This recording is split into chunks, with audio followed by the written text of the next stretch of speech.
In the last topic, we explored why investing in experiences makes us happier for a longer period of time than accumulating stuff.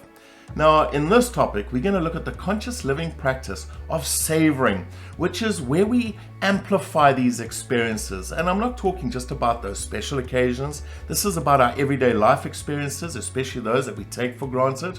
So let's explore how savoring can enhance our well-being. So often we can be absorbed with focusing on what is going wrong and forget to notice the good things happening around us every day. A method of rewiring our brain to start paying attention to the good that happens to us is to develop the art of savoring. Savoring is the act of stepping outside of a happy experience to observe, to review, and to appreciate it.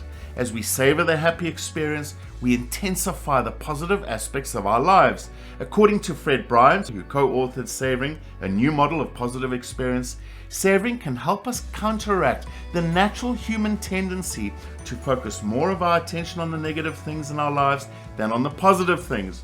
When we savor, we allow ourselves to fall into the feelings of love, joy, gratitude, and serenity.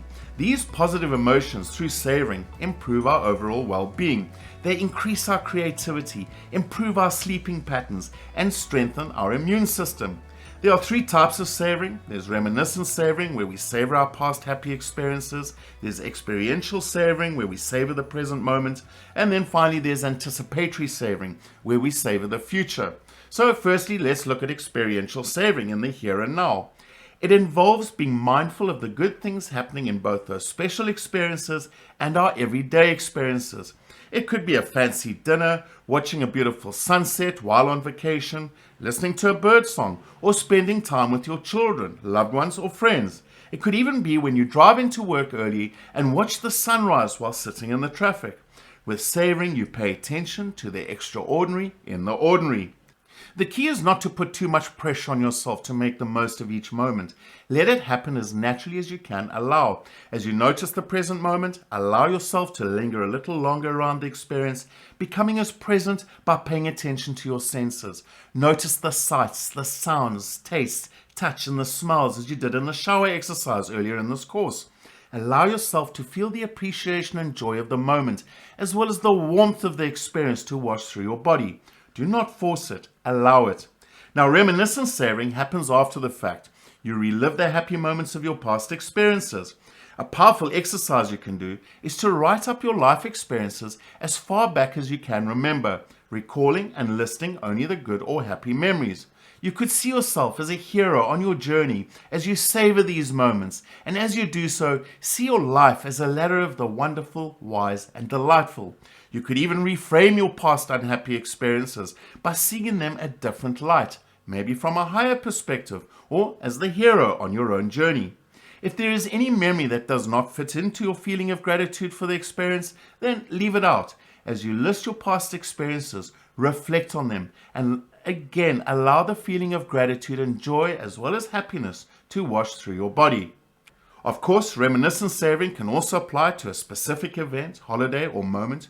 You can look at photos and relive the experience as you savor the sights and sounds of this past experience.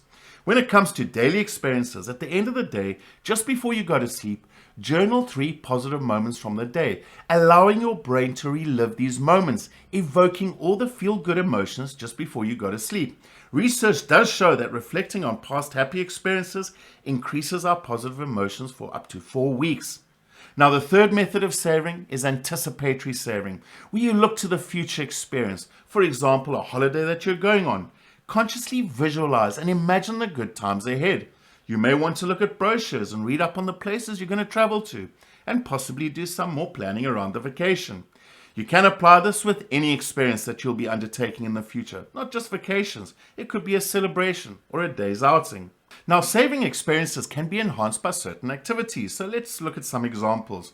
It could be talking to another person about how good you felt or how you're feeling. It could be looking for another person to share it with, or thinking what a lucky person you are, or thinking about sharing this moment later with others.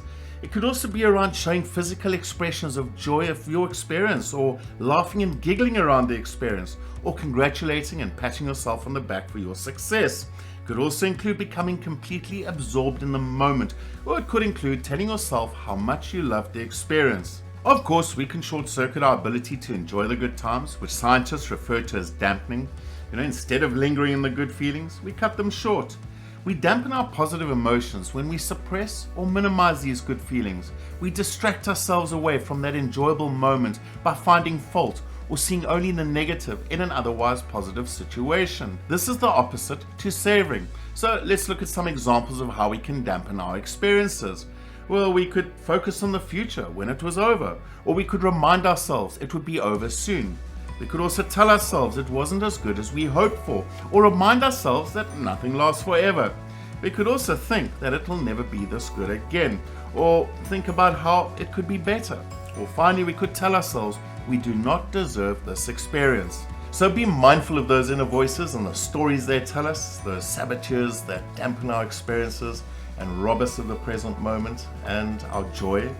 And in workbook 6, we provided you with some exercises around savoring, and there's a lot of guidelines there for you to help you along, so you can work with those.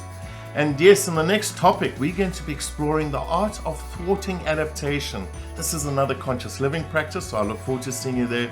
And as we finish off this topic, I leave you with a quote by Dr. Seuss, one of my favorites. Sometimes you will never know the value of a moment until it becomes a memory.